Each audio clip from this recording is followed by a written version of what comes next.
नमस्कार दोस्तों, welcome to Abhinav physics. आज मैं वेव ऑप्टिक्स के टॉपिक्स लेके आया हूँ। जैसा मैंने आपको प्रॉमिस किया था कि हम नेक्स्ट टाइम वेव ऑप्टिक्स को डिस्कस करेंगे, और उसी कड़ी में मैं इसकी शुरुआत कर रहा हूँ एक क्वेश्चन से। और क्वेश्चन कुछ इस तरीके से है कि ये कह रहा है कि टू कोहेरेंट वेव्स। सबसे पहली बात तो आपको दो तीन चीजें हैं जिनको मैं एकदम बहुत तेजी से आपको डिस्कस करना चाहूंगा। कोहेरेंट वेव्स क्या होती हैं? देखिए, दो कोहेरेंट वेव मतलब दो सोर्सेज। सबसे पहले आपको एक बात याद रखनी है कि कभी भी दो कोहेरेंट सोर्सेज डिफरेंट सोर्सेज से नहीं बनाया जाता। एक ही सोर्स के दो कोहेरेंट सोर्सेज बनाए जाते हैं। एक ही सोर्स के दो कोहेरेंट सोर्सेज बनाए जाते हैं। और उसका उदाहरण, सबसे बड़ा एग्जांपल अगर मैं आपको बताऊं तो वो सिंपल सा ये है कि मान के चलिए ये एक स्क्रीन है, ऑलराइट, ये भी एक स्क्रीन है। ये ब्लैक कलर स्क्रीन है और ये व्हाइट कलर स्क्रीन है, और यहाँ पे एक लाइट रखी हुई है, ठीक है। और इसमें मैंने यहाँ दो होल कर दिए हैं, ठीक है। तो क्या होगा, जब यहाँ से लाइट, ये अकेला सोर्स है, जब लाइट इस पर्दे के ऊपर गिरेगी, ये ब्लैक कलर का पर्दा है, तो ऑब्वियस सी बात है जहां होल है वहां से ही लाइट निकलेगी, अदरवाइज नहीं निकलेगी। तो इस एक सोर्स के मैंने दो सोर्स बनाए। कभी भी दो अलग अलग सोर्सेज से कोहेरेंट सोर्सेज नहीं बनाए जा सकते। Point number one. Point number to कि कोहेरेंट सोर्सेज की क्या खास बात होती है? अगर दो सोर्सेज कोहेरेंट है तो उनकी फ्रीक्वेंसी सेम होगी, उसकी वेवलेंथ सेम होगी। आपको याद रखना है, फ्रीक्वेंसी सेम होगी, वेवलेंथ सेम होगी, फेज डिफरेंस या तो कांस्टेंट होगा या फेज डिफरेंस जीरो होगा, कुछ भी हो सकता है। फेज डिफरेंस कांस्टेंट भी हो सकता है या जीरो भी हो सकता है। बट हमारा जो होगा, ये इस कड़ी में हम पढ़ेंगे कि हमारा जो फेज डिफरेंस, तो आपको याद रखना है, two sources are said to be coherent when they are originated from a common source. Point number one. Point number two, both have the same wavelength and same frequency.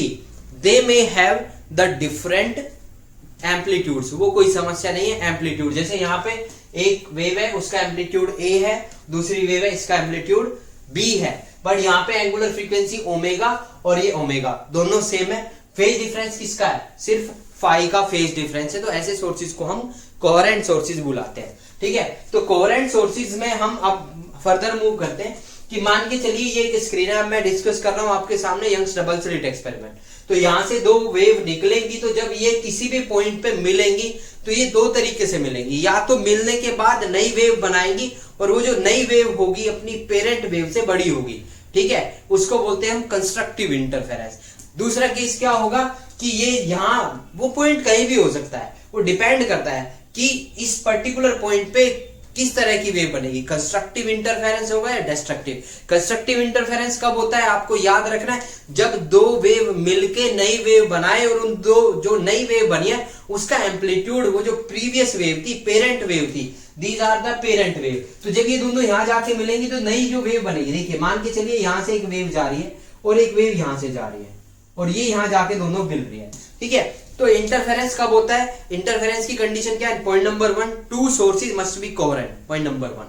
Point number two, both wave must move in the same direction. दोनों वेव same direction में move करते हुए एक particular point पे मिलती है, तो हम उस फिनोमेना को बोलते हैं इंटरफेरेंस ऑफ लाइट। और दो वेव को मिलना बोलते हैं सुपर इंपोजिशन ऑफ वेव। तो जब किसी पॉइंट पे दो वेव जाके मिलती हैं तो हम उसको बोलते हैं कि इंटरफेरेंस हुआ है। अब इंटरफेरेंस दो तरह का होता है, एक कंस्ट्रक्टिव इंटरफेरेंस और एक डिस्ट्रक्टिव इंटरफेरेंस। कंस्ट्रक्टिव इंटरफेरेंस कैसे होता है कि मान के चलिए ये एक वेव है और इसी के साथ साथ एक दूसरी वेव है। देखिए यहाँ पे ये दूसरी वेव है। अब देखो यहाँ पे, क्योंकि ये वेव और ये वेव दोनों वेव सेम डायरेक्शन में, तो जो नई वेव बनेगी वो क्या बनेगी? इनसे बड़ी बनेगी। तो ये पेरेंट, ये हमारी जनरेटेड वेव है, और इनकी पेरेंट जिनसे मिलकर बनी हुई है ये। तो इसका जो रिजल्टेंट आया है इन दोनों से बड़ा आया है। क्यों? क्योंकि क्रेस्ट के ऊपर क्रेस्ट है और ट्रफ के ऊपर ट्रफ है। तो हमारी ऐसी जो वेव बनती है उसको बुलाते हैं हम चिल्ड्रन, क्या? उसी को बुलाते हैं हम कंस्ट्रक्टिव इंटरफेरेंस। डिस्ट्रक्टिव इंटरफेरेंस कब होगा? ध्यान से देखना, मान के चलिए वेव, एक वेव ऐसे है और दूसरी वेव ऐसे है, तो उससे क्या होगा? ये पॉजिटिव है तो ये निगेटिव है, तो ये माइनस हो जाएंगे और नई वेव कुछ ऐसी बनेगी। और जो नई वेव बनी है ये अपनी पेरेंट वेव से, इसका एम्पलीट्यूड क्या है? कम है। तो हमारा जो होगा इस तरह से दो वेव। अब ये डिपेंड करता है, अब हमें पता कैसे चलेगा कि हमारा जो इंटरफेरेंस है कंस्ट्रक्टिव हो रहा है या डिस्ट्रक्टिव हो रहा है? इसके बारे में आपको बस छोटी सी बात याद रखनी है। क्या रखनी है? कि आपको इनकी पाथ डिफरेंस निकालना है। पाथ डिफरेंस का मतलब क्या हो गया कि यहां से जो वेव चली है और यहां से जो वेव चली है, इन दोनों की लंबाइयों में जो फर्क होता है उसी को हम बोलते हैं पाथ डिफरेंस। तो उसके लिए क्या है, यहां से परपेंडिकुलर ड्रॉ कर लो। अगर ये पाथ डिफरेंस याद रखना है, ये पाथ डिफरेंस 1 लैम्डा हो, 2 लैम्डा हो, 3 लैम्डा हो, 4 लैम्डा हो, 5 लैम्डा हो एंड सो ऑन, मतलब इंटीग्रल मल्टीपल ऑफ लैम्डा हो, तो यहां पे जो फ्रिंज बनेगी वो हमारी ब्राइट फ्रिंज बनेगी। और अगर ये path difference lambda by 2, 3 lambda by 2, 5 lambda by 2, मतलब कंप्लीट लैम्डा नहीं है, लैम्डा बाई 2, 3 लैम्डा बाई 2 का मतलब कितना हो गया कि पूरी एक वेव में 1 लैम्डा होता है, तो हमारे पास 3 लैम्डा बाई 2 का मतलब हो गया मेरे पास कंप्लीट वेव नहीं है, मेरे पास 1.5 वेव है।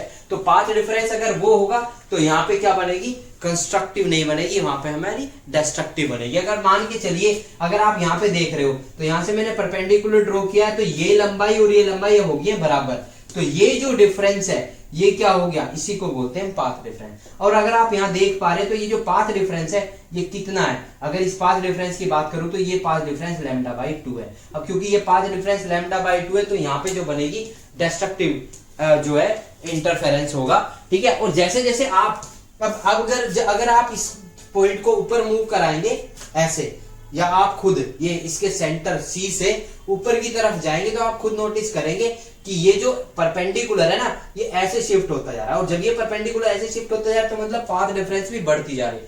तो जब पाथ डिफरेंस बढ़ के आपका, ठीक है, जब पाथ डिफरेंस आपका 1 लैम्डा, 2 लैम्डा, 3 लैम्डा हो तो कंस्ट्रक्टिव इंटरफेरेंस होगा, अदरवाइज डिस्ट्रक्टिव इंटरफेरेंस होगी। अब इसको हमें प्रूव भी करना है। प्रूव कैसे करेंगे, इसके लिए सिंपल सा आपको ध्यान रखना है। देखिए अब हम बात करेंगे इसकी, ये कह रहा है 2 वेव है, तो हमारा जो इसका सॉल्यूशन होगा ये कैसे होगा, हमें पता है कि by the law of superimposition of wave, superimposition of wave का जो सिद्धांत है वो कहता है कि अगर 2 वेव है वो मिलती है एक जगह पे, तो जो नई वेव बनेगी वो क्या है, दोनों वेव को आप उन दोनों वेव्स का डिस्प्लेसमेंट को जोड़ दो।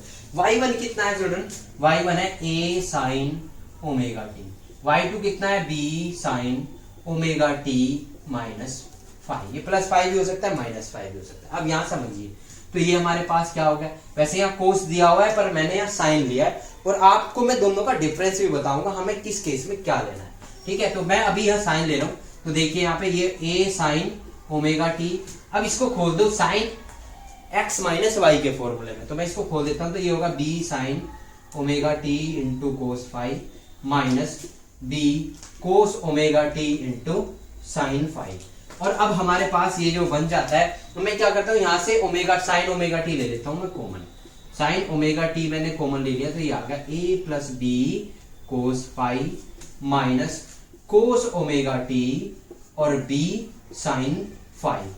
इस तरीके से हमारी जो नई वेव है वो ये बन जाती है, y is equal to sine omega T a plus B cos 5 minus cos omega T b sine 5। अब देखिए यहाँ पे ये जो a प्लस बी कोस 5 है, अब देखो मान के चलिए जब 2 वेव बनी है तो इनसे कोई नई वेव बनेगी, और जब वो नई वेव बनेगी तो वो नई वेव कुछ ऐसी होगी, और उसका मान के चलिए एम्पलीट्यूड क्या है, r है, एम्पलीट्यूड उसका r होगा। तो हम यहाँ पे करते क्या है, अभी शॉर्ट में बता देता हूं, इसको लिख लेता हूं मैं r कोस थीटा और इसको मान लेता हूं मैं r साइन थीटा। आपको ये ध्यान रखना है, ये r cos theta r sine theta कैसे, एक बार 2 मिनट में आपको मैं बता भी देता हूं ये कैसे है। देखिए मान के चलिए एक वेव ये थी, इसका एम्पलीट्यूड a था, तो दूसरी वेव है उसका एम्पलीट्यूड b है, और इन दोनों में जो फेज डिफरेंस है वो कितना है, 5 का है, ठीक है। अब आपको क्या करना है, जो b है ना इसके 2 टुकड़े कर लेते हैं, एक हो गया इसको बोलते हैं रेक्टेंगुलर कंपोनेंट, एक हो गया मेरा b कोस 5 और एक हो गया मेरा b साइन 5। तो अब आप इसको है ना b को भूल जाओ, अब आप ऐसे मान के चलिए कि यहाँ पे कितने वेक्टर है, एक वेक्टर तो इन दोनों को मिलके बन गया a प्लस बी कोस 5 और एक वेक्टर ये होगा b साइन 5। तो अब आप इन दोनों को भूल जाओ, और ये जो है अब इन यहाँ पे लगाओ पैरेललोग्राम ला, तो रिजल्टेंट वेव ये r कुछ ऐसे होगा, मान के चलिए ये एंगल बना रहा है थीटा, तो r cos theta is equal to हो जाएगा a प्लस बी और r sine theta is equal to हो जाएगा ये। इस तरीके से ये हमारा बनता है। तो हमारे पास अब मैं इसको फर्दर चलाता हूं, तो इसको मैं ऐसे लिख लेता हूं y sine omega T into R cos theta minus cos omega T into R sine theta. अब r कॉमन ले लेता हूं, और ये sine omega T cos theta minus cos omega T sine theta, ये फॉर्मूला बन जाता है sine omega T minus theta का, और ये हमारी रिजल्टेंट वेव आ जाती है। और उसका जो एम्पलीट्यूड है वो हमारा आर है, और जो रिजल्टेंट वेव है वो है sine omega T minus theta, जो इसमें पूछा हुआ है। ये कह रहा है टू कोरेंट सोर्सेज ये है super impose on each other, super impose करते, सुपर इम्पोजन के बाद जो नई वेव बनेगी उसके डिस्प्लेसमेंट का फॉर्मूला होगा y is equal to R sine omega T minus theta, sine omega T minus theta. अब देखिए यहां तक मैं इसको साफ कर रहा हूं, अगर यहां पे साइन की जगह अगर मान के चलिए यहां पे होता कोस, ध्यान से देखना जो हमें दिया हुआ है, तो ये होता है हमारा a cos omega T plus b cos omega T minus 5। अब इसको फर्दर करते हैं, ये होगा कोस ओमेगा टी प्लस, अब इसका फॉर्मूला खोल लेते हैं, b कोस omega T into sine cos 5 minus b sign omega T into sine 5। अब आपको ध्यान रखना, अब यहां से b मैं क्या करता हूं, यहां से कोस ओमेगा टी ले लेता हूं कॉमन, ये होगा मेरा a plus B cos 5 minus sine omega T, और ये होगा b साइन 5। यहां पे फिर से वही करेंगे, इसको ले लेंगे r कोस थीटा और इसको ले लेंगे r साइन थीटा, और ये बन जाएगा कोस r कॉमन आ जाएगा, कोस omega T into cos theta minus sine omega T into sine theta, और ये फॉर्मूला बन जाएगा r कोस ओमेगा टी माइनस थीटा का, और ये मेरी इक्वेशन बन जाएगी नहीं। तो आपको कंफ्यूज नहीं होना, बस ये याद रखना अगर यहाँ दोनों कोस है तो रिजल्ट जो वेव आएगी वो भी कोस आएगी, अगर यहाँ दोनों साइन है तो रिजल्टेंट वेव भी साइन आएगी। अब देखो फर्दर मूव करते हैं, तो यहां तक तो ये क्वेश्चन सोल्व हो गया। अब इसके बाद आगे की प्रक्रिया को शुरू करते हैं। देखिए अब मैं बात करता हूं कि कोई भी वेव है, ये अलग वेव है, ये अलग वेव है, कोई भी वेव हो उसकी जो इंटेंसिटी होती है वो किसके इक्वल होती है, वो हमेशा डायरेक्टली प्रोपोर्शनल होती है, किसके, वो हमेशा डायरेक्टली प्रोपोर्शनल होती है उसके एम्पलीट्यूड के स्क्वायर के। तो हमारे पास पहली वाली वेव जो है उसकी इंटेंसिटी क्या होगी, डायरेक्टली प्रोपोर्शनल है, तो मतलब के ए स्क्वायर, और I2 इज इक्वल टू कितना होगा भैया, के बी स्क्वायर। और जो नई वेव बनी है वो क्या बनी है, आर साइन ओमेगा टी, तो उसकी नई वेव की इंटेंसिटी क्या होगी, के आर स्क्वायर। तो अब आपको ये कह रहा है कि अगर ए और बी ये दोनों इक्वल हो जाए तो प्रूव करना है कि I is equal to 4a square cos square pi by 2 होगा। तो अब इसको मैं सोल्व करता हूं। देखिए याद करिए हमने लिया था r cos theta is equal to a plus B cos 5, और r sine theta is equal to लिया था b साइन 5। आप याद कर सकते हैं, कोई समस्या नहीं। अब देखिए मुझे निकालना क्या है, r स्क्वायर, और ये इसकी इंटेंसिटी के ए स्क्वायर, दूसरे की इंटेंसिटी के बी स्क्वायर, और मुझे निकालना है। तो अब मैं क्या करता हूं, दोनों साइड जो है ये दोनों साइड का स्क्वायर करता हूं, और स्क्वायर करने के बाद दोनों को जोड़ देता हूं। तो इसका स्क्वायर प्लस इसका स्क्वायर, मतलब सॉरी इसका स्क्वायर और इसका स्क्वायर दोनों को जोड़ दूंगा तो ये आ जाएगा r square sine square theta plus cos square theta. यहां तक कोई दिक्कत नहीं है। फिर इसका स्क्वायर करेंगे तो ये हो जाएगा A square plus B square cos square 5 plus 2ab cos 5 plus B square sine square 5। हमारा ये इस तरीके से आ जाएगा, और ये वैल्यू 1 हो जाएगी, तो आर स्क्वायर इक्वल टू आ गया मेरा। और देखिए ये B square sine 5, B square common आ जाएगा, sine square 5 plus cos square 5 1 हो जाएगा, तो R square equal to A square plus B square plus 2a into B into cos 5। ये रिजल्टेंट वेव का एम्पलीट्यूड के स्क्वायर आ गया। अब देखिए पूरी इक्वेशन को k से मल्टीप्लाई कर देता हूं, तो जब मैं पूरी इक्वेशन को k से मल्टीप्लाई कर देता हूं तो k इक्वल टू मेरा आ गया के आर स्क्वायर प्लस के आर स्क्वायर इक्वल टू के ए स्क्वायर प्लस के बी स्क्वायर प्लस 2k। देखिए अब ये जो 2ab है यहां, इसको मैं लिख लेता हूं अंडर रूट ए स्क्वायर, और इसको भी लिख लेता हूं मैं अंडर रूट बी स्क्वायर, और फिर मैं क्या करता हूं इसको ऐसे लिख लेता हूं अंडर रूट के ए स्क्वायर अंडर रूट के बी स्क्वायर कोस 5। और अगर आप अब यहां पहुंचे हो निष्कर्ष पे, तो हमारी जो वेव आई है, ठीक है, वेव जो आई है हमारे, उसकी इंटेंसिटी कैसे निकाल लेंगे, वो निकलेगी के आर स्क्वायर। देखिए के आर स्क्वायर है तो रिजल्टेंट वेव की इंटेंसिटी हुई, ये किसकी हुई, I1 plus I2 plus 2 √I1 √I2 cos phi, क्योंकि k a square is equal to I1 है और k b square is equal to I2। ये पॉइंट अगर आपको समझ में ना आया हो तो इसको थोड़ा सा स्लो करके और फिर से इसको देख लेना, ठीक है। इसको मैंने कुछ नहीं किया, पूरी इक्वेशन में k की मल्टीप्लाई करने के बाद क्या किया है कि ये k को लिख लिया है मैंने √k इंटू √k, और ये जो a है इसको लिख लिया है √a स्क्वायर, b को लिख लिया √b स्क्वायर, और फिर इसकी मल्टीप्लाई करके ये I1 हो गया। अब आप देखना ध्यान से, देखो अब वेव जो वहां पे मिलती है, ठीक है, जो वेव यहाँ पे मिलती है, जो हम जब हम इंटरफेरेंस का कॉन्सेप्ट पढ़ रहे थे, तो यहाँ पे जो वेव मिल रही है, यहाँ पे इसकी चमक कैसी होगी वो डिपेंड करती है, चमक मतलब इंटेंसिटी, उसकी इंटेंसिटी कैसी होगी वो डिपेंड करती है फेज डिफरेंस या पाथ डिफरेंस पे। अब आपको ये भी समझाता हूं, पहले मैं बता रहा था सिर्फ पाथ डिफरेंस, अब मैं बात कर रहा हूं फेज डिफरेंस की। देखना ध्यान से, ये एक पूरी वेव है, ऑलराइट, देखना ध्यान से, और एक वेव ये है। अब आप देखेंगे ध्यान से, तो ये ऊपर वाली वेव नीचे वाली वेव की कंपैरिजन में कितना डिस्टेंस एक्स्ट्रा चली हुई है, पूरा 1 लैम्डा का, 1 लैम्डा का। अब 1 लैम्डा का मतलब होता है कि वेव अपने आप को कंप्लीट कर चुकी है, दोनों का स्टार्टिंग पॉइंट सेम है, तो क्रेस्ट के ऊपर क्रेस्ट आएगी और ट्रफ के ऊपर ट्रफ। अगर इससे पहले ये 1 लैम्डा, ऐसा भी हो सकता है पीछे ये कंप्लीट 2 लैम्डा करके आए हो, 3 लैम्डा 4 लैम्डा, तो हमारा कंस्ट्रक्टिव इंटरफेरेंस बनेगा। और अगर ये वेव कुछ ऐसे होती, देखिए ये वेव कुछ ऐसे होती कि ये कुछ, और अब अगर दोनों वेव्स में आप डिफरेंशिएट कर पाए, आई होप कि आप कर पाएंगे। अब यहां से मैं परपेंडिकुलर ड्रॉ कर देता हूं, और जब मैं परपेंडिकुलर ड्रॉ करता हूं तो मैं देखता हूं ये जो पाथ डिफरेंस है ये कितना है, λ/2। λ/2 का मतलब है कि जब मैं इन दोनों के स्टार्टिंग पॉइंट को कॉमन कर रहा हूं, मतलब इससे पहले वाला हिस्सा हटा रहा हूं, तो स्टार्टिंग पॉइंट को कॉमन कर रहा हूं, तो तब तक वेव ने खुद को कंप्लीट नहीं किया था, मतलब ये λ/2 था। कंप्लीट कब होता है, जब ये जो डिफरेंस है that is the path difference, ये 1 lambda 2 lambda 3 lambda 4 lambda 5 lambda 6 lambda इस तरीके से होता है, तो वेव अपने आप को कंप्लीट कर लेती है, नहीं तो वेव ने खुद को कंप्लीट नहीं किया। तो यहाँ पे क्या होगा कि जब सुपर इम्पोजिशन के बाद, अब देखो ये क्रेस्ट है ये ट्रफ है, सॉरी ये क्रेस्ट है ये ट्रफ है, तो ये दोनों एक दूसरे के बिल्कुल अपोजिट है, एक ऐसे है दूसरा ऐसे, जो नई वेव बनेगी उसकी इंटेंसिटी जो है पहले की तुलना में डाउन चली जाएगी। इससे हमारा ये हमारा पैटर्न हमें फॉलो होता है वहां पे। अब मैं जो समझाना चाह रहा हूं, एक पॉइंट और समझाना चाह रहा हूं, जब कोई वेव ऐसे चलती है तो ये 1 लैम्डा हुआ, तो बच्चों 1 लैम्डा में इसने कितना एंगल किया, ये 180 180 2 पाई। तो आप पाथ लेंथ को एंगल में की टर्म्स में भी देख सकते हैं और एंगल को पाथ लेंथ की टर्म्स में भी देख सकते हैं। इसका कोई इतना बड़ा रॉकेट साइंस नहीं है, आपकी बुक में बताया हुआ होगा।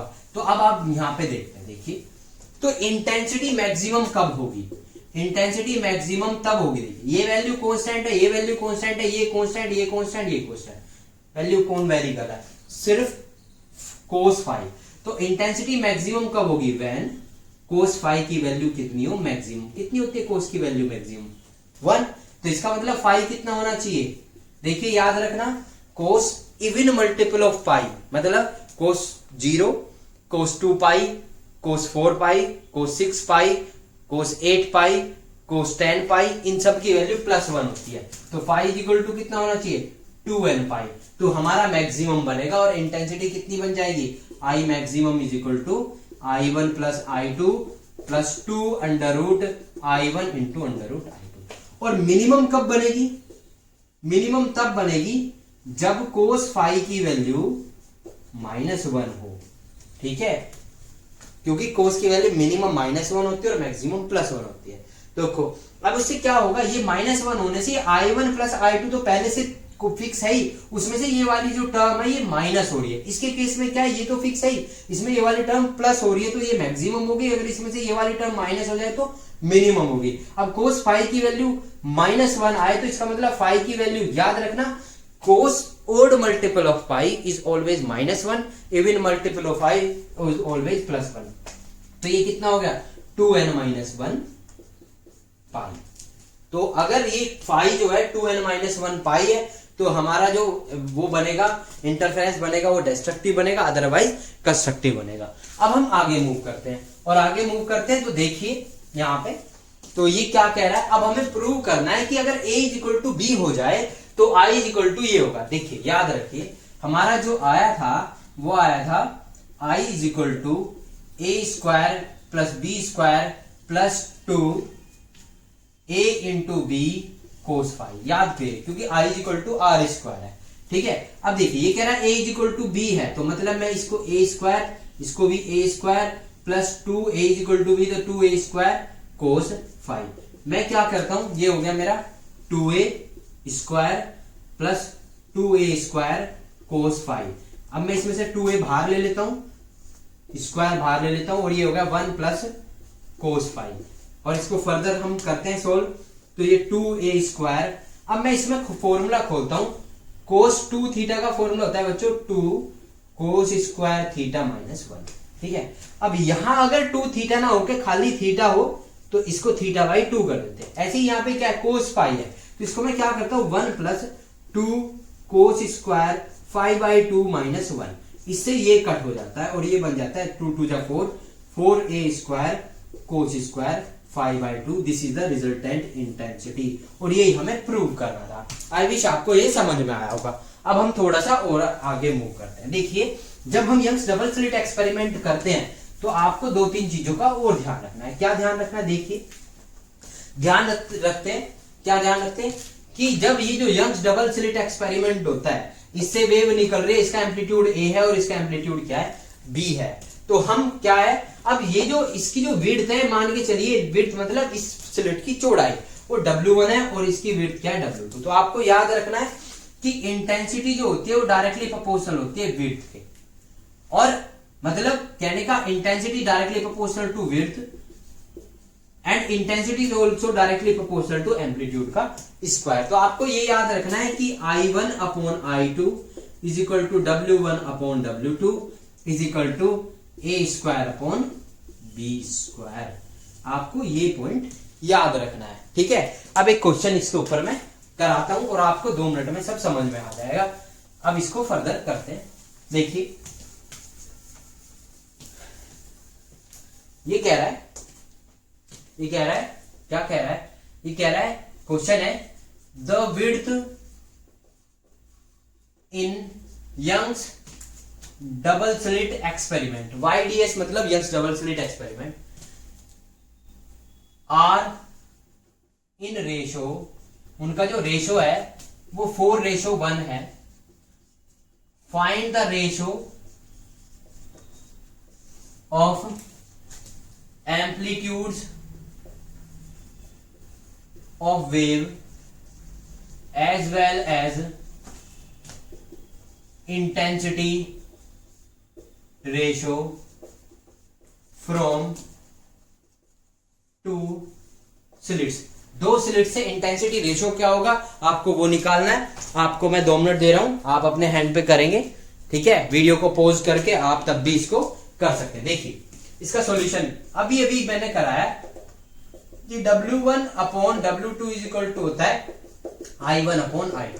तो इससे एक बात तो क्लियर हो जाती है कि जो विड्थ का रेशो है वही इंटेंसिटी का रेशो होगा, but also a square into upon b square. तो a upon b is equal to क्या होगा, under root W1 upon W2, और W1 अपॉन W2 कितना है 4:1, 2:1 इज द आंसर। तो आपको इस तरीके का क्वेश्चन भी देखने को मिलेंगे और उससे आपको बिल्कुल भी घबराना नहीं है, ठीक है। अब अगले क्वेश्चन पे मूव करते हैं। So here is the next question. ये कह रहा है 2 प्लेन मोनोक्रोमेटिक वेव्स। देखिए मोनोक्रोमेटिक वेव वो वेव होती है जो सिंगल काइंड वेवलेंथ या सिंगल काइंड फ्रीक्वेंसी को जनरेट करती है, और मोनोक्रोमेटिक वेव जो होती है उनको हम कैसे जनरेट या उसको हम क्या कहते हैं। देखिए मोनोक्रोमेटिक वेव का मतलब ये होता है जो मतलब उनकी जो फ्रीक्वेंसी होगी ना वो कभी भी डिफरेंट नहीं होगी, same kind of frequency and same kind of wavelength is always emitted from A monochromatic source of light. और मोनोक्रोमेटिक सोर्स ऑफ लाइट के लिए हम आमतौर पे सोडियम लैंप या मरकरी लैंप इन सब का यूज करते हैं, और ये मोनोक्रोमेटिक मतलब एक पर्टिकुलर वेवलेंथ को ही वो जनरेट करेगा या एमिट आउट करेगा। ऐसा नहीं कि आप कलर कॉम्बिनेशन व्हाइट कलर की लाइट लेंगे it will contain the all 7 colours. अब जब 7 कलर सारे होंगे तो आपको कभी भी एक शानदार पैटर्न कभी भी दिखाई नहीं देगा। अब हम क्वेश्चन को सॉल्व करते हैं। तो ये कह रहा है कि a plane monochromatic wave propagating in the same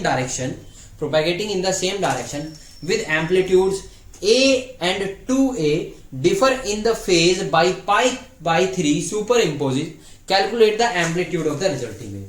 अब ये क्या कह रहा है कि ये दो वेव है और ये क्या कर रही है, सुपर इम्पोज कर रहे हैं, और जब ये सुपर इम्पोज कर रही है तो ये एक नई वेव बना रही है। तो नई वेव जो होगी उसका amplitude r is equal to, हमने अभी भी डिस्कस किया था, a square plus B square plus 2ab cos phi. अब यहाँ पे देखिए, यहाँ पे a इज इक्वल टू कितना दे रखा है, capital A, b is equal to कितना दे रखा है 2a, और फाई इज इक्वल टू कितना दे रखा है पाई बाई 3। तो रिजल्टेंट वेव का एम्पलीट्यूड कितना होगा, a स्क्वायर प्लस 2a का मतलब 4a square plus 2 into a into 2a into cos pi by 3 मतलब 60 डिग्री।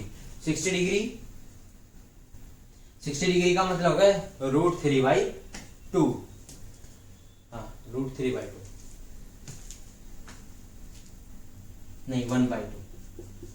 तो ये कितना हो गया, a स्क्वायर ये, और ये हमारा हो गया 5a स्क्वायर प्लस ये 2a स्क्वायर इंटू 2 इंटू 1/2, इससे ये कट गया 5 और 2 7। तो ये कितना आ गया 7a √7। This is the resultant intensity of the wave, ठीक है। और ये रिजल्टेंट एम्पलीट्यूड। अगर मैं इंटेंसिटी की बात करूं तो आपको कुछ नहीं करना है, I is equal to I1 plus I2 plus 2 √I1 √I2 cos phi.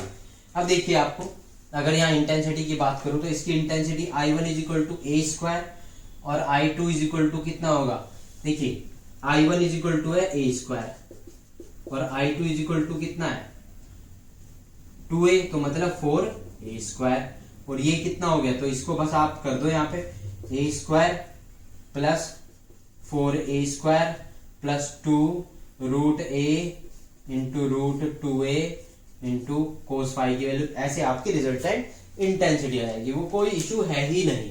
और इस तरीके से आप रिजल्टेंट, या आप डायरेक्ट यहाँ पे भी कर सकते हो, resultant intensity I is equal to क्या होगी, I is equal to r square, k की वैल्यू यहाँ पे हम 1 मान के चलते हैं। तो ये कितना हो गया 7a square is the correct answer, ठीक है। यहां तक ये क्वेश्चन आई विश आपको समझ में आया होगा। इसके बाद हम नेक्स्ट क्वेश्चन पढ़ते हैं। Here is the next question, the ratio of intensities of maxima to minima in Young's double slit experiment is 25:9. Find the width of two slits. अब आप याद करिए, width of two slit का जो मैंने formula बताया था, W1 upon W2 is equal to I1 upon I2 is equal to A upon B, ठीक है। अब आपको कैसे भी, A square upon B square, आपको कैसे भी करके A स्क्वायर या A और B की वैल्यू को निकालना है, और आप विड्थ की जो ये जो स्लिट है उसकी विड्थ को आप इजीली निकाल लेंगे। अब देखिए, आप याद करिए R इज इक्वल टू आया था √A square plus B square plus 2AB cos phi. यहां तक ठीक है, कोई इशू नहीं है।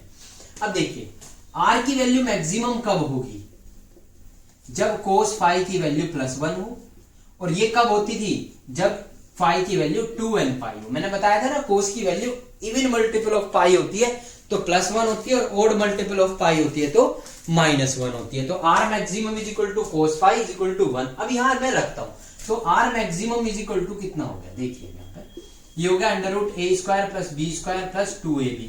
अगर आप देख पा रहे हो, ये किसका मतलब फॉर्मूला हो गया, ये √A प्लस B के होल स्क्वायर का फॉर्मूला हो गया, और ये हो गया A प्लस B। तो R मैक्सिमम कितना होगा, A प्लस B।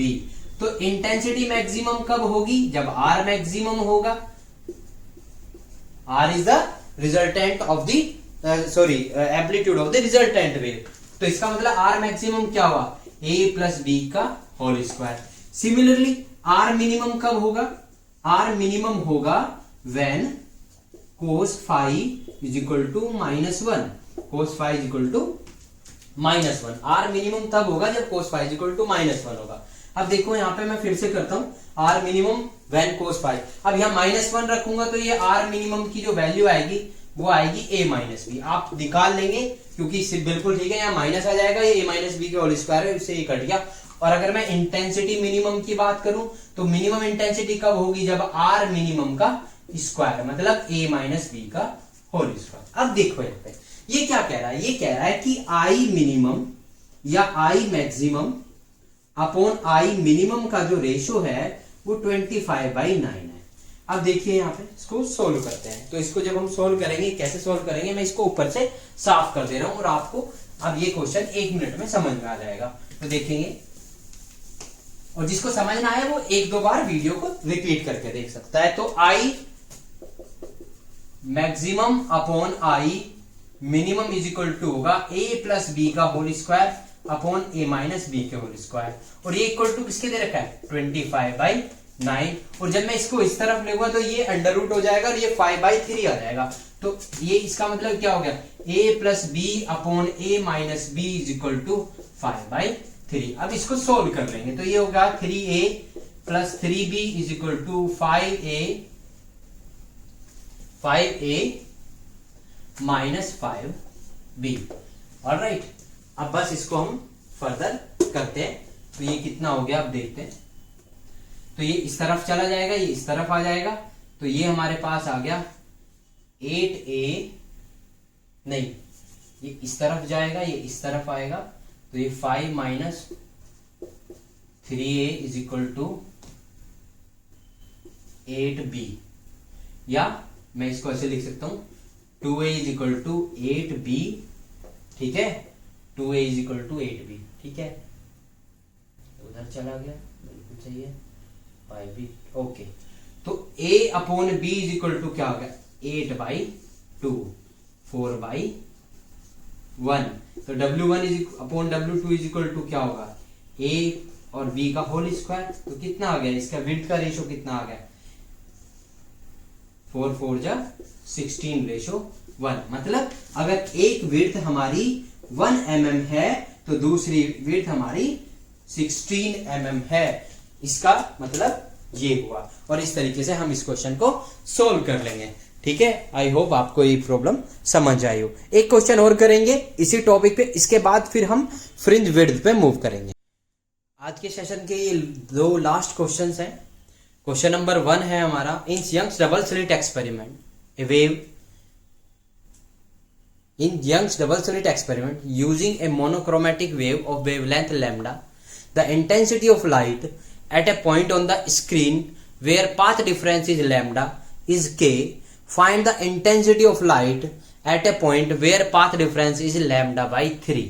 ठीक है, आप 2 मिनट में ये क्वेश्चन को, ये वीडियो को पॉज करके खुद भी ट्राई कर सकते हैं। बाकी मैं इसका सॉल्यूशन कराता हूँ। क्वेश्चन नंबर 1 का सॉल्यूशन की मैं बात करूं तो आपको क्या ये पूछ क्या रहा है, ये पूछ रहा है कि यंग्स डबल स्लिट एक्सपेरिमेंट में आपने एक वेवलेंथ लैम्डा को यूज किया गया, अगर पाथ डिफरेंस लैम्डा है तो इंटेंसिटी के है। अब दूसरा पूछ रहा है फाइंड द इंटेंसिटी। देखिए, जब आपको इस तरह का क्वेश्चन मिले तो आपको ये याद रखना है कि हम ऐसा मान के चलते हैं कि I1 और I2 इज इक्वल टू आई है, मतलब दोनों जो स्लिट है उनसे जो वेवलेंथ इंटेंसिटी निकल रही है वो सेम निकल रही है, मतलब दोनों जो स्लिट है उनकी विड्थ सेम है, तो उससे निकलने वाले जो वेव होगी उनका एम्पलीट्यूड भी सेम होगा। ठीक है, तो सबसे पहले इंपोर्टेंट पॉइंट यही है। बहुत सारे बच्चों को यही पता नहीं चलता, वो याद रखते हैं I is equal to I1 plus I2 plus 2 under root I1 into I2 into cos phi. अब आपको ये बात ध्यान रखनी है बस, और कुछ करना ही नहीं है। ठीक है, तो I1 और I2 दोनों क्या है, बराबर है। तो अब आप ये पूछ क्या रहा है, ये कह रहा है कि अगर इंटेंसिटी पाथ डिफरेंस लैम्डा का हो, देखिए जब पाथ डिफरेंस को बच्चों किससे रिप्रेजेंट किया जाता है, डेल्टा एक्स से, वो कितना है, लैम्डा। अब इसको हम फेज डिफरेंस में चेंज करते हैं। देखिए, पाथ को फेज में चेंज किया जा सकता है और फेज को पाथ में चेंज किया जा सकता है। तो फेज डिफरेंस कितना होगा, ये फाई से डिनोट किया जाएगा, और ये कैसे निकालते हैं हम, 2 pi by lambda into path difference. आपको ये फॉर्मूला याद रखना, अभी के लिए डिटेल में जाने की जरूरत नहीं, क्योंकि उतना समय आपके पास नहीं बचा है। तो 2 pi by lambda into lambda, lambda से लैम्डा कट गया, और पाथ डिफरेंस जो है फेज डिफरेंस आ गया 2 पाई। तो फाई इज इक्वल टू 2 पाई हुआ। और आप याद करो, मैंने बताया था आपको कि अगर कोस फाई की वैल्यू इवन मल्टीपल हो तो उसकी वैल्यू +1 होती है। तो हमारी intensity I is equal to कितना आएगा, याद करो। अभी जब दोनों की वैल्यू ए और बी दोनों सेम थे तो उसकी वैल्यू थी 4a² कोस स्क्वायर 5/2। ऑलराइट, अब ये क्या कह रहा है और इसकी वैल्यू कितनी है, आई इज इक्वल टू दे रखा है k, तो k इज इक्वल टू कितना हो गया 4a² कोस स्क्वायर 5/2। हमारे ये वैल्यू आ जाती है। ठीक है, अब इसके बाद देखो, तो अब देखिए यहां पे फाई कितना है 2 पाई। तो अब मैं इसकी वैल्यू निकालता हूं, तो इसकी वैल्यू मेरे पास हो जाती है 4a² कोस स्क्वायर और फाई इज इक्वल टू 2 पाई, तो 2 पाई/2, इससे ये कट गया, कोस स्क्वायर पाई की वैल्यू -1 और प्लस ये कितना हो गया 4a², तो k इज इक्वल टू आ गया मेरा 4a, तो 4a² is equal to k आ गया। तो मेरी इंटेंसिटी जो है यहाँ पे, इसको मैं यहाँ पे बच्चों लिख देता हूँ मैक्सिमम इंटेंसिटी आई नो, और ये इज इक्वल टू किसका है, k के इक्वल है। अब मैं इसको फर्दर ऐसे करता हूँ, I इज इक्वल टू, क्योंकि k is equal to 4a, तो अब इंटेंसिटी दोबारा से इसका फॉर्मूला लिख लूंगा आई नोट, ठीक है, और वो इक्वल टू किसके है k के, तो k इंटू कोस स्क्वायर 5/2। इस फॉर्मूले को फिर से रिवाइज कर लिया है, क्योंकि जब मैं इसकी वैल्यू को यहाँ रखता हूँ ना 2 पाई के, क्योंकि ये कोस स्क्वायर ये -1 आएगा, स्क्वायर होकर +1 हो गया, तो k is equal to 4a² आ गया। तो फिर से फॉर्मूला बन गया I is equal to k cos square 5/2। अब देखो यहाँ पे, अब दूसरे केस में क्या दिया हुआ है इसमें, अब ये पूछ रहा है एक नई जगह है जहां पे पाथ डिफरेंस कितना है λ/3 का, तो इसको फिर से फेज में चेंज करेंगे, तो phase difference is equal to होता है 2 पाई/λ इंटू पाथ डिफरेंस λ/3, इससे ये कट गया, ये कितना हो गया 2/3 इंटू पाई, पाई का मतलब हो गया 180 डिग्री, तो 2/3 इंटू 180, और इससे ये कट गया, ये 60 हो गया, और ये 120 डिग्री आ गया। तो अब नई इंटेंसिटी क्या होगी वो निकालेंगे, तो नई इंटेंसिटी होगी भाई देखो, आई इज इक्वल टू क्या था हमारा, आई इज इक्वल टू था k, ठीक है, क्योंकि 4a² is equal to k हो गया था, cos square 5/2 is equal to k cos square 120/2 मतलब 60, तो k इंटू कोस 60 डिग्री का स्क्वायर, कोस 60 की वैल्यू कितनी होती है 1/2, तो ये कितना हो गया k इंटू 1/2 का होल स्क्वायर, और इंटेंसिटी आ गई k/4। तो जहां पाथ डिफरेंस λ/3 होगा वहां पे इंटेंसिटी जो होगी वो घट के कितनी हो जाएगी, पहले वाली जहां पाथ डिफरेंस पाई का है उससे घट के k/4 हो जाएगी। अब नेक्स्ट क्वेश्चन करते हैं, देखिए अगला क्वेश्चन करते हैं, ये आज के सेशन का लास्ट चल रहा है बिल्कुल, और इसके बाद आपको कोई दिक्कत इन क्वेश्चंस में नहीं आएगी। ये कह रहा है 2 light wave from 2 coherent cell arrive at a point on the screen. अब ये कह रहा है कि एक जगह पाथ डिफरेंस 0 और एक जगह पाथ डिफरेंस λ/2 है। अब आपको क्या निकालना है, इंटेंसिटी निकालनी है। अब आपको ये याद रखना है कि इंटेंसिटी जो होती है, ठीक है, जब पाथ डिफरेंस, तो इसमें भी हम वही करेंगे, देखो हम लेंगे I1 is equal to I2 is equal to I लेंगे, सबसे पहले हम यही कंडीशन मान के चलेंगे, ठीक है। अब देखो यहां पर ओके, मतलब दोनों जो स्लिट है उनसे सेम रेडिएशन जो है, सेम वेवलेंथ की, सेम एम्पलीट्यूड की निकल रही है। तो अब हम यहाँ पे बात करते हैं, सबसे पहले इस वाले केस की बात करते हैं, जब पाथ डिफरेंस कितना है 0 पाथ डिफरेंस है। तो पाथ डिफरेंस जब 0 है तो कितना होगा, याद करो हमारा था I इंटू कोस स्क्वायर 5/2, यहाँ पे इसकी वैल्यू 0 रखोगे तो I naught is equal to I आ गया, यहाँ तक कोई दिक्कत आई विश नहीं होगी। अब दूसरा केस क्या है, पाथ डिफरेंस कितना है λ/2। अब आप इसमें निकालो फाई की वैल्यू, तो फाई इज इक्वल टू होगा हमारा 2 पाई/λ इंटू λ/2, इससे ये कट गया, इससे ये कट गया, ये आ गया पाई। तो अब यहाँ पे λ/2 के केस में इसकी वैल्यू होगी I इंटू, देखिए हमने फॉर्मूला निकाला था 4a² कोस स्क्वायर, और 4a is equal to I मान लिया था, ठीक है। इसको कई जगह आपको I नोट मैक्सिमम इंटेंसिटी भी आप इसको कई जगह डिनोट कर दिया जाता है, लेकिन यहाँ पे I नोट नहीं है, ये मैं यहाँ पे शो कर रहा हूँ पाथ डिफरेंस, ठीक है। तो अब इसको निकालते हैं, तो कोस स्क्वायर फाई की वैल्यू कितनी है पाई, अब कोस पाई/2 की वैल्यू कितनी होती है 0। तो अब आप निकाल लो I at path difference 0 upon λ/2, तो ये कितना हो गया I/0 and infinity is the answer. Thank you so much, have a good day. मैं आपसे एक रिक्वेस्ट करूंगा कि प्लीज सब्सक्राइब द चैनल और प्रेस द बेल आइकन। ठीक है, अगर आपको कंटेंट अच्छा लगा हो तो शेयर भी करें, मैक्सिमम लोगों को उसका बेनिफिट मिले। मैं यही चाहता हूँ। कंटेंट वैसे यूट्यूब पे दुनिया भर का पड़ा हुआ है, बट मेरी फिर भी कोशिश यही रही है कि आपको सिंपलेस्ट फॉर्म में, सिंपलेस्ट वे में मैं आपको ये कंटेंट जो है इसको समझा पाऊँ। ठीक है, thank you everyone, God bless you.